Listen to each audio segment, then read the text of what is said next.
Hello, my name is Pawel Skrzypek, and today with Ania Warno, we will present how to use the complex AI-based forecasting methods for investments portfolio optimization. Ania is senior data scientist in 7Bulls. She is working with the time series forecasting methods and also other machine learning methods.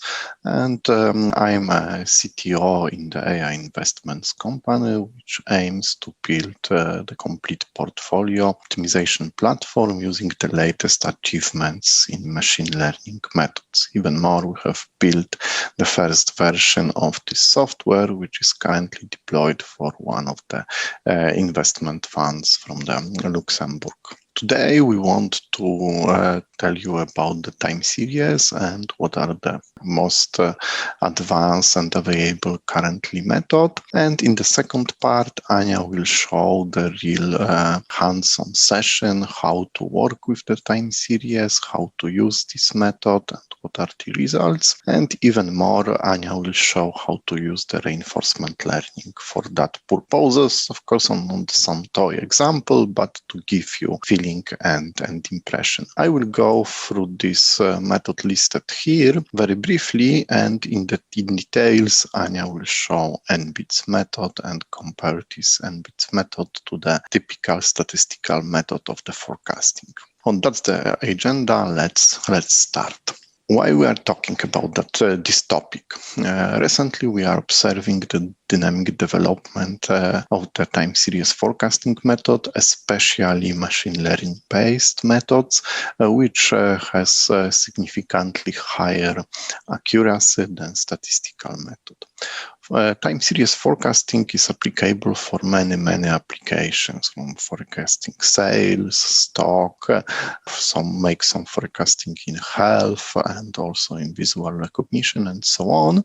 But it is also applicable for financial time series. And for financial time series, we are able to achieve over 60% of the accuracy, which is a very significant number for the financial time series. For other time series, which are easier to forecast, of course, it's not a very impressive number, but this one gives a significant edge in the portfolio construction, and the results of the AI investments shows that.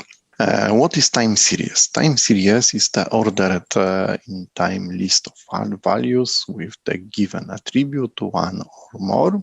And time series forecasting is the ability to forecast the future value of that series, which is not known in the given time. And machine learning time series forecasting methods, they are recently developed and achieve very good results. There are methods of the time series forecasting which are based on the machine learning models and methods.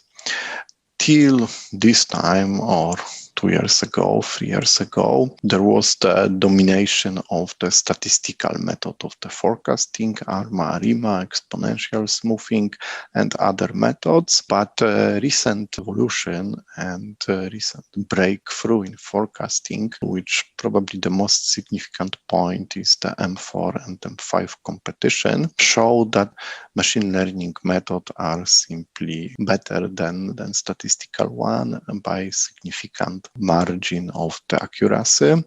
M competition is probably the most prestigious and for sure scientifically baked competition related to the time series forecasting. It is organized by University of Nicosia and Professor Spiros Makridiakis. And the fourth edition of that competition, it was over 2 years ago, almost 3 years ago. And in this fourth edition, second place were taken by machine learning-based method. One of these methods will be presented very briefly today. And the M5 competition, which has been finished previous year, was dominated by the machine learning method. What is important about the M4 competition is that it was on the very huge number of the time series. There was 100,000 different time series with different number of points and different frequency. So the method which won was really tested on huge data set. And this winning method is a ES hybrid method. It was designed by Sławek Smyl, data scientist from Uber, and there are some very unique elements of that method. First one is to include data preprocessing into the backpropagation, so the parameters of the data processing, which was exponential smoothing, were learned together with the learning weights of the neural networks. Second thing was very unique approach for the ensembling and assigning models to the given time series.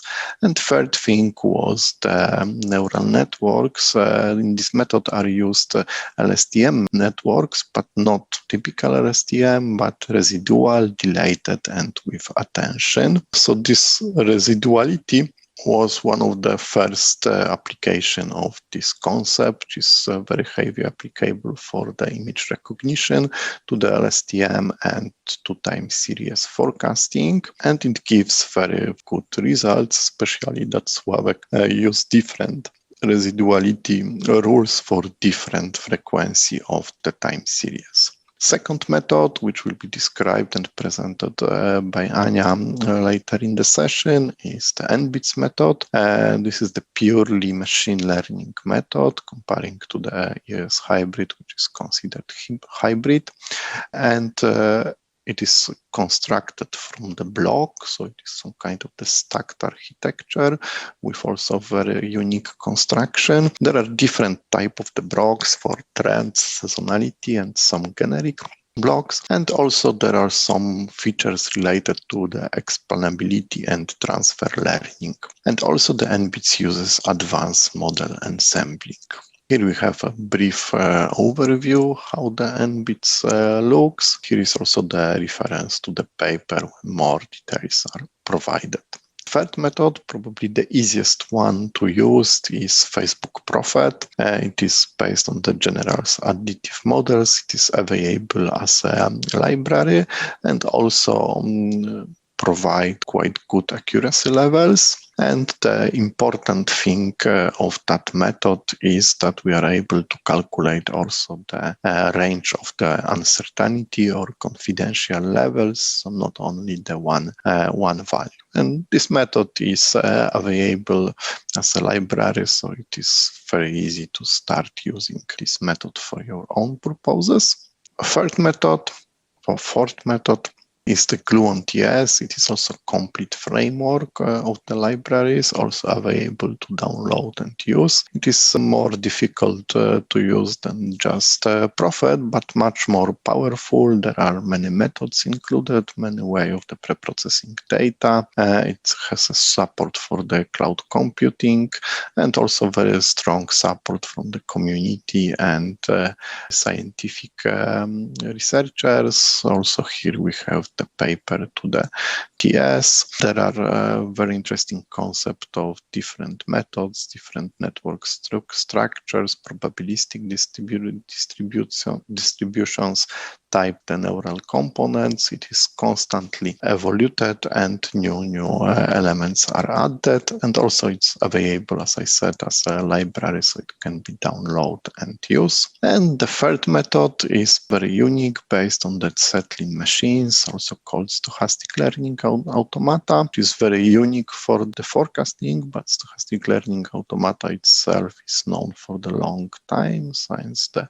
60s from previous century. Here we have one of the latest paper related to that topic. And the main differences of settling machine comparing to the neural networks is that it learns the probability distribution for each parameter and each of the feature, and based on that it is able to forecast the given value.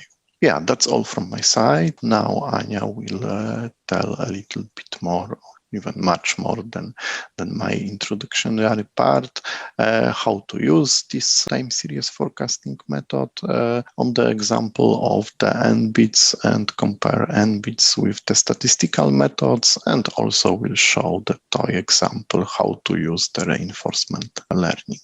Hello, today I would like to show you what can be done with financial time series data, stock prices, and Python.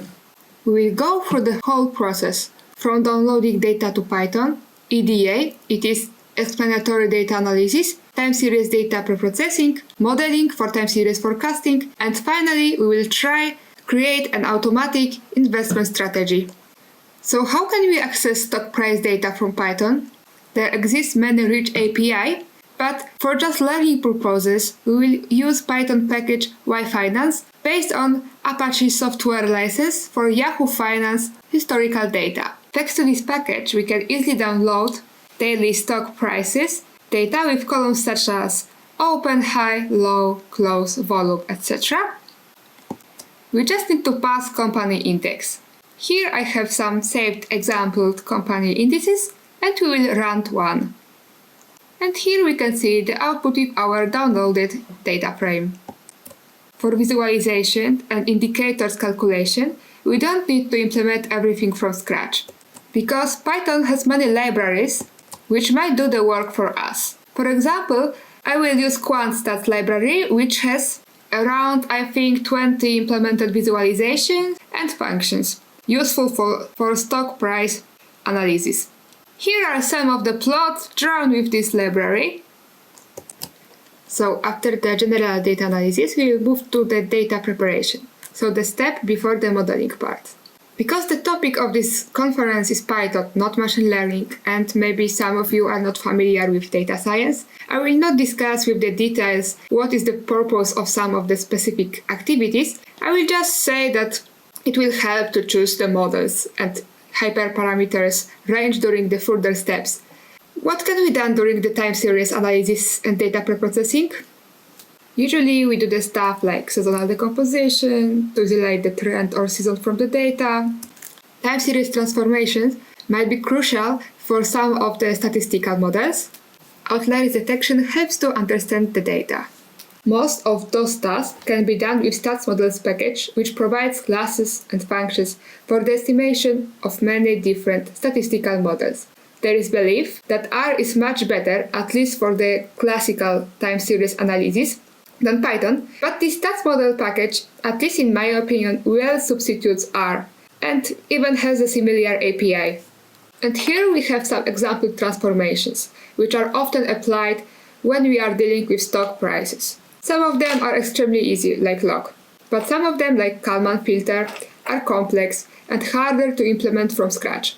Fortunately, in Python, we have also packages for that. Maybe I will show you this Kalman filter because it's interesting. It has a very nice smoothing features. And why do we need the data transformation? There is many reasons. Some of the models require special inputs. Sometimes it helps also with numerical issues. Okay, so we have very briefly went through examples of data preprocessing, which might be applied to time series data. And we can now move to more interesting part, the modeling. So our goal will be prediction of closed stock price. We will use daily and weekly frequency. Usually, stock prices series with these frequencies are very noisy and very hard to predict. Currently, efficient models use more data than univariate series from single stock can provide. For example, recently, text data like financial news or tweets are taken also as model input for stock price prediction. But today, we just want to show very simple examples. So the first step would be division of our closed time series into 3 sets: train, val, and test. Those familiar with machine learning will know what the purpose of this division is. But for those who are not, on the train set we will train our model. Validation set is for choosing the best hyperparameters. And on the test set we can see how our model performs on unseen data. It's a good practice to firstly try with benchmark models before starting to train complex state-of-the-art. We will have 3 benchmarks: naive prediction, where we are predicting always the last seen value, and 2 classic statistical models, exponential smoothing and ARIMA. Both of them came from stats model package. So after training the baselines, we can choose more complicated model. Our choice will be NBIT, Deep Learning Neural Network, which outperformed all models on famous, prestigious M4 time series competition, where the task was prediction on 100,000th time series from different fields, including finances. There exists a few NBIT implementation, but we will use one from PyTorch forecasting, as it's very well developed and based on very convenient PyTorch Lighting library. So after the training, choosing the best hyperparameters, and evaluation of all of our models, we have time for model comparison. In the data frame, here we can see calculated metrics. The best methods are highlighted with green color. Fast metrics such as mean absolute error or mean squared error indicate how much values predicted by our model are close to the reals. As you can see, naive method achieves surprisingly good scores. However, from investor point of view, its prediction is worthless. It does not give us any information whether we can actually earn something. It's a very common mistake during the stock price prediction. People look at metrics like mean absolute error, plot predicted values, and everything looks fine at the first sight. But it turns out that their model is not better than naive prediction and that the predicted values are just shifted. To overcome that issue, we also calculate how accurately model predicts prices ups and downs. Results are placed in the last column. Okay, so all of these results presented here are only example numbers which differ a lot across stocks. Sometimes they are better, sometimes they are worse. If we decide that results are promising, we can try to trust our predictions and build an investment strategy. With larger and more accurate predictions horizons, our investment strategy will become more and more complicated. Can we have model which will plan everything for us? Yes, we can. So we will go to the last step, creating a fully automatic investment strategy with reinforcement learning. For those who are not familiar with reinforcement learning, you probably heard about super powerful AI models which are able to become masters of Go. I think that's the most popular example of usage of reinforcement learning. Or maybe you heard about models which learned how to play Atari games. Reinforcement learning is an area of machine learning concerned with how intelligent agents also take actions in environment in order to maximize the notion of cumulative reward. So it's like showing model a game, show that it should maximize game score, and basing just on that it will learn how to win. Stock resembles game where profit is the reward. It's a very hard game with huge randomness factor, but still we can try use reinforcement learning for that. So first we need to have an environment. There is several already implemented stock simulation environments in Python, like for example Finerl. Most of them is based on OpenAI Gym library, and we can use them, but we can also create our own environment.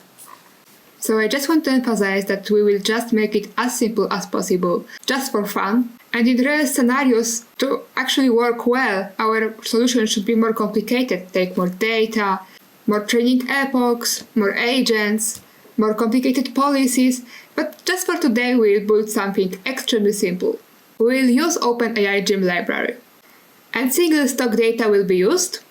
Observation space will be just a vector with past and values, currently owned shares, plus currently owned money, plus time for end, plus predictions, and predictions step ahead, and predictions are created with models from the previous steps. And our reward would be money plus owned shares multiplied by current stock price, and you have two possible actions, buying and selling shares, in percentages. Each day we can sell up to 100% of owned shares, and we can buy maximum 3 shares. Our game will always end after 20 days. In reality, it's extremely short period for investment, but we'll leave it short because of the training time. We'll use PPO algorithm from stable baselines 3, And in stable baseline 3, we can add our own PyTorch models, which might be good for further development. And for neural networks, we will use the simplest option, multi-layer perceptrons. And now I can show you the code. And the environment is longer, so it's probably less understable. The most important functions in environment class are these obligatory from GIMP-env, like step. In step function, each day we take action, calculate the reward, take the next observation from the environment, and check whether we are not done. And here we have training and evaluation codes, which are shorter. And these codes also should not be different if we use another environment. We evaluate our agent on unseen data, last 365 days, so 1 year, from our time series. And we are running our model 365 times, each time with different starting day. And the biggest question is whether our investment strategy works. Does it have a potential? Firstly, we can check whether we are earning anything, or maybe we are just losing money. After that, we should compare our method with other strategies. There is many methods for backtesting investment strategy. There are even nice packages for that in Python, but for now we will just test two very simple strategies, buy and hold and naive strategy. Naive strategy relies on buying if the last n values are higher than the current price, and sell whether the last n values are lower than today's price, with the same limit for buying actions as in our environment. Okay, so here are the results from the 4 consecutive runs with 4 different randomly selected companies. And in real scenarios, we should here we have profit in dollars, but the better way is to calculate it in percentages. And as we can see, our reinforcement learning agent is not the worst. Of course, it can these plots here, these results cannot be treated as a proof or anything, because it's hard to think about fair conditions for comparisons of these strategies. But it looks like there might be potential in this method. It seems that our model actually learns something. Okay, and that's all for today. Thank you for your attention.